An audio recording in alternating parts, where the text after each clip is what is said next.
బేగం బజార్లో రఫీక్ అనేటువంటి MI party నాయకుడు మైనర్ మహిళ మీద అత్యాచారం చేసిండు.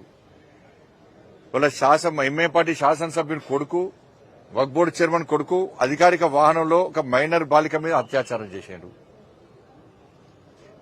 ఇట్లా చెప్పుకుంటూ పోతే మొత్తం వీళ్లే వాళ్ళు చేస్తే మేము పడాలి. దీన్ని ప్రభుత్వం గత ప్రభుత్వం ఈ ప్రభుత్వం ఏం చేస్తుంది, మొత్తం కొంత చూస్తుంది. దీన్ని వీళ్ళు హిందువులు, వాళ్ళు ముస్లింస్, వాళ్ళు ఏం చేస్తారు, వీళ్ళు పడాలి, వాళ్ళకు ముయ్యాలి. ఈ ప్రభుత్వం యొక్క పాలసీ, ఏ అధికార పార్టీ ఉన్నాడో వాళ్ళ పాలసీ, వాళ్ళ ఆలోచన ఇది. ఈ అత్యాచారాల విషయంలో రెగ్యులర్ గా సుల్తానాబాద్ లో మైనర్ బాలిక మీద అత్యాచారం జరిగింది. నాగర్ కర్నూలులో గిరిజన మహిళ మీద వారం రోజుల పాటు అత్యాచారం చేశారు. ఇదే నాగర్ కర్నూలులో ఇద్దరు రైతు కూలి మహిళల మీద షాపు యజమానులు కారులో అత్యాచారం చేశారు. ఇట్లా అనేక ప్రాంతాల్లో అత్యాచారాలు జరుగుతున్నాయి మహిళల మీద. కానీ దీన్ని నిర్వహించే ప్రయత్నం పాలకులు చేస్తలేరు. కఠినంగా వివరిస్తే వాళ్ళకి భయం అనేది చూపడితే అప్పుడు గుండాలకు, ఇటువంటి రౌడీలకు వాళ్ళు కంట్రోల్లో ఉంటారు.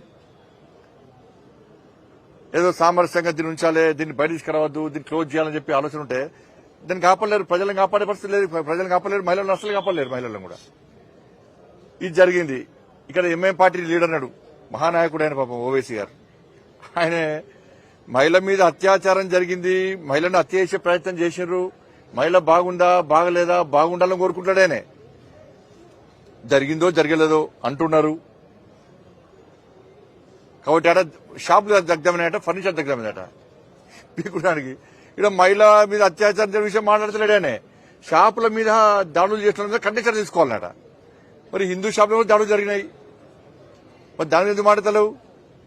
ఇప్పుడు మీ వక్ఫ్ బోర్డు చైర్మన్, మీ ఎమ్మెల్యే కొడుకు అత్యాచారం చేసిండు, ఎందుకు మాట్లాడలే? అరే గిరిజన మహిళ మీద జరిగిన అత్యాచారం ఎందుకు మాట్లాడలే? నిర్మల్లో అత్యాచారం జరిగింది ఎందుకు మాట్లాడలే? బేగం బజార్లో రఫీక్ అనే ఎంఐ పార్టీ నాయకుడు ఒక మహిళను అత్యాచారం చేసే ప్రయత్నం చేసిండు, దాని మీద ఎందుకు మాట్లాడలే?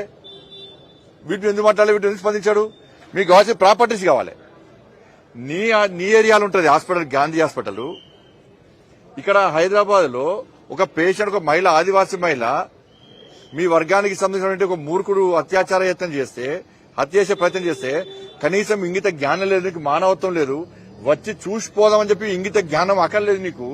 ఇవాళ నువ్వు ప్రాపర్టీస్ గురించి మాట్లాడతావు. నీ ప్రాపర్టీస్, మనుషుల ప్రాణాలు ముఖ్యం కాదు, మీ వాళ్ళ ప్రాపర్టీస్ ముఖ్యం. కానీ నేను మళ్ళా పోలీస్ అధికారులను కోరుతున్నా, మీరు ఒక వర్గాన్ని సంతృప్తి పరచడానికి హిందూ యువకుల మీద, ఆదివాసీ యువకుల మీద, ఈ ట్రైబల్ యూత్ మీద అక్రమ కేసులు పెట్టి ఇబ్బందులు పెట్టే ప్రయత్నం చేస్తే ఇవి గొడవలు ఆగేటువంటి పరిస్థితి ఉండదు. దీన్ని కంట్రోల్ చేయాల్సిన బాధ్యత పోలీస్ యంత్రాంగం ఉంది. అందరం సహకరించాల్సిందే, అందరం కలిసి కంట్రోల్ చేయాల్సిందే, గొడవలు జరగకుండా ఆపాల్సిందే. దానిలో ఏమనలేదు.